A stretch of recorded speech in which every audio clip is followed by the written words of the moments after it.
Trader Joe here, guys. Thanks a lot for joining my page and for following my signals. A lot of people love the idea of the foreign exchange market. However, they're using robots and they're using some trading signals that might look like they're coming from a human being, and actually a lot of them are paying a lot of good money for it, and they're not really seeing the results they want. A lot of them feel like they'll get these signals and they get some winning trades. They get a little too confident in these trades because all of them are working. Then they put bigger money in the trades and all of a sudden they lose it all on a trade. And that's exactly what the brokers want, and that's exactly what kind of indicators and what sort of trades you're going to see from the brokers, because they want you just to keep putting more and more money into the pot. So I'll show you the reason why you should follow my trades, or at least allocate a portion of your portfolio to my trades.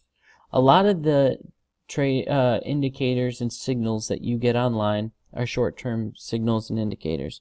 A lot of people who are sitting there at their computer, all of a sudden they get either an email, text message, whatever that says, you know, buy here, sell here, take profit here, and stop loss here.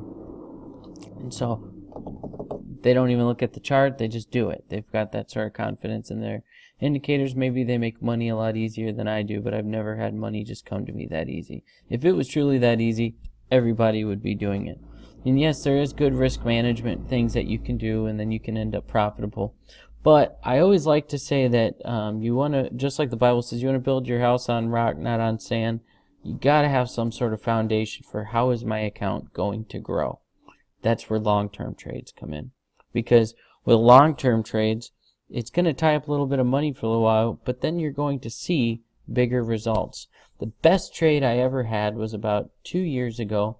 I made a sell on the New Zealand dollar versus US dollar, and I forgot I made it. I literally had maybe 50 bucks in the account.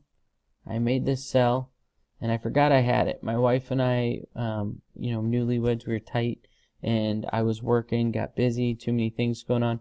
Well, about 4 or 5 months later, open up the account, and give me 1 sec. I actually have to take a phone call. Sorry about that. I'm at work, and I every now and then might have to stop the video to help a customer.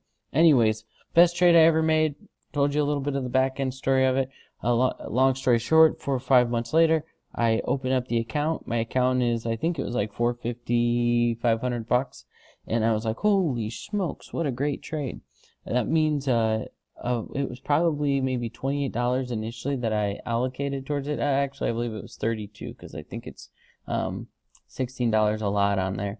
But anyways, $32, and over the course of 5 months, it turned into whatever, $500, and I was like, what? That was awesome. That's the best trade I've ever made. Didn't even see it. Now, what might have happened? I look back at the chart, and what might have happened if I would have been watching it the whole time?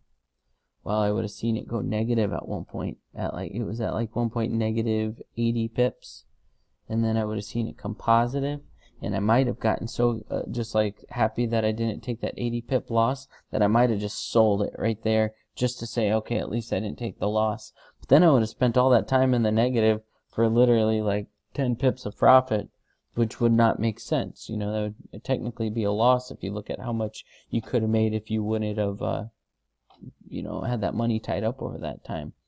Well, because I was just unaware of it, all of a sudden I made this trade, and I was like, you know what? I think I'm doing it all wrong. I've been watching all these videos, where they talk about using this strategy and indicators and this and that, and you can get so complicated. It's almost like trying to learn to golf. Turn your body this way and that, and before you know it, it's just not fun, and you're not seeing much success. So now what I decided to do was I was going to look at bigger charts. For instance, this 1-day chart is I'll back up so you can see it, and this is what I'm going to trade off of. Now, this 1-day chart, it is you can tell things are dropping pretty significantly. There's no doubt as to where that eventually this is going to end up somewhere down here. And so I would put a sell on it. Now the only thing that might be smart to do is to maybe zoom in just for your entry point, just so that way you can see, okay, I'm entering at the right point. But there's no reason why why you need to trade off those. Even if you do zoom in, you're not going to see the safety net that you see with this. So when I send you a signal, I'm basing it off of the day chart, and this should be just something that you just have opened up. Plan on keeping it over the weekend, just in case. You might on a Friday, if we haven't closed it out, make sure that whoever you're using as a broker allows you to keep your trades open over the weekend and hold them for you, because they will pay off. I keep a good eye on what happened in the past and the bouncing back points for trend reversals. But probably about 90% of my trades, if not more, end up in the profit. So I highly recommend using these trades. Don't tie up all of your funds in it. Maybe take 10% of your account or 20% of your account and say, I'm going to just use this to make his trades. It's pretty easy to follow my trades because you're not going to see 20 to 30 trades popping onto the Facebook a day. You'll just see maybe 1, 2 trades. I'll tell you when I close out a trade. So when you see these things, that's when you want to follow them. I'm going to be starting off my account with a very low balance June 1st, just so that way we're all on the same page. Sometimes when you try to follow somebody, they've got a much bigger balance, so all it takes is for a margin call or something, and all of a sudden your account is wiped out. So I hope you enjoy these videos, and I'll be making more of them and posting them. But thank you for your time, and happy Forex trading. Or should I say, may the Forex be with you.